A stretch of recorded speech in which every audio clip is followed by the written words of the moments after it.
Hello viewers, and welcome to a quick Project Cars video. I wasn't going to show this one. This was just a camera test for the GoPro in low light conditions, but I was in the McLaren 12C GT and having a race round. I forget what circuit it is now, and I've got the time on the 60, so 60 times the normal speed to see the sunset in this race and the lights come on and everything else.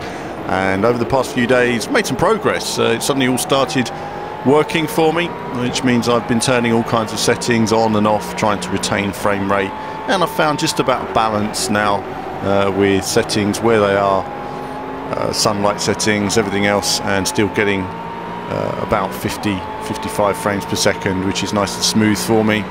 And it's running pretty well. Obviously amazing detail. I've reduced some of the detail on the cars and the environment just to keep the frame rate up, but you can't tell because it still looks pretty fantastic. Yesterday was the trailer, which was a surprise to everybody. We weren't expecting it. I just happened to make some Project Cars videos this week, and there's a trailer for it, so it all seems like it's Project Cars week. It kind of turned into that. Obviously Grid Autosport will cover that when we get access to it, hopefully at some point, when that will be, I don't know. So I'm racing against the AI, only a few AI cars at the moment. Obviously the AI is still a work in progress, all these different cars, and you'll see an AI incident in just a moment. I'm driving with the helmet cam. Helmet cam has that nice visor effect, I like that. They need to apply an effect like that to the windscreen. Certainly it's a lot more pronounced with a visor. But on the triple screens, as you see a car there just going in the pits and basically smashed straight into me, didn't see me, just went straight into the pits. So that's 2 cars of my 5 out of the race, and now I've got a big gap to first place. And I thought, no, I wanted to actually show the cars, that's why I didn't want to overtake them. I was hoping just to hang behind them for the most part, but now we've got to close up on the leader. So we're going to push a little bit harder in these next few corners now, a bit more of a representative pace, and try and close the gap. Feels great, you know, triple screens, what can I say? Check out the sunset, there it is. Wow, look at that. Fantastic. I love Attack of the Good graphics. That is Attack of the Good graphics right there. Someone on NeoGAF should make a GIF about that moment.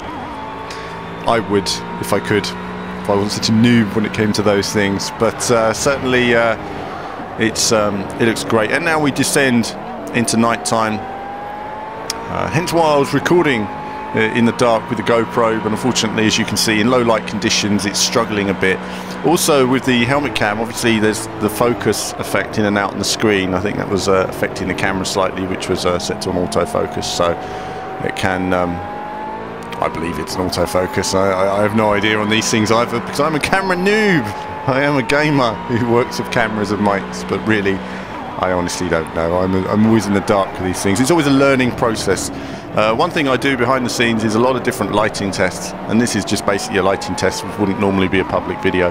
But I thought that sunset was so cool that it was worth showing you guys just how it works, and perhaps we'll do some more night races at some point in the future, but we'll probably be using the standard camera, which I can set to manual, and then I can get a good focus effect without too much exposure. So, Project Cars, we've got another Project Cars video to come, which was one I recorded a few days ago. It's the first one I recorded. That's still to come. That's going to be in the Formula Rookie, or the Formula Ford, as I go wide there, closing up. And what's happened there? Why did I go wide? I went wide because my braking point had changed. We've gone from light to dark, and I realised that in this lap, suddenly it was making a big difference to my braking points and what I needed as a braking marker. So you'll actually see, I can still see okay here, still know roughly where I'm going. But there will be an incident later in the lap where I taken aback, taken by surprise, and closing up now on the leader. Still didn't want to overtake him just yet. Wanted to just get a bit more of a visual flair. And you can see the lighting conditions changing. Wonderful lighting, isn't it? Absolutely glorious sort of weather conditions. I've got it set to a clear day. Obviously there's a myriad of different weather options and cloudy options that are in there to make it as grey as you want it to be, for those that consider something not grey enough. I like colourful blue skies, but if you don't want that, you can have horrible grey days. Rain at the moment doesn't seem to be well optimised for me on triple screens, so we'll have to wait until a later build for that. It certainly slows down the triple screens, hence no rain. But we come around the final few corners now, and you'll see me out braking myself, just coming up on this next section. Again, that was just simply because it was late, dark conditions, and I completely missed my braking point. So lucky to get down through the gears, sort that out for the final corner. But that's it for this video.